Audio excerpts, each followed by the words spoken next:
এই যে বন্ধুরা, আমি রান্নাঘরে চলে এসেছি। এবার তোমাদের দেখাবো আমি কি কি রান্না করছি। হ্যালো বন্ধুরা, গুড নুন। আমি এই ফিজিওথেরাপি করে ফিরলাম, এসে রান্নাঘরে চলে এসেছি।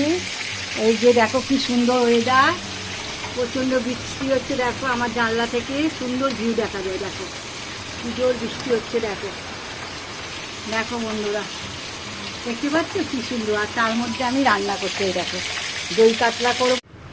এই যে বন্ধুরা, আজকে আমি কি কি রান্না করেছি দেখো। এই যে দই কাতলা, বিট ভাজা, এই যে বিট ভাজা, কালকেকারের একটু তেলপোটা আছে, আর এই যে চাটনি, আর তার সাথে দুধেশ্বর চালের ভাত। থেকে দই কাতলা এবং বিট ভাজা খেতে ভালোবাসো অবশ্যই কমেন্টে জানাবে। টাটা, রাখি, পরে কথা হবে।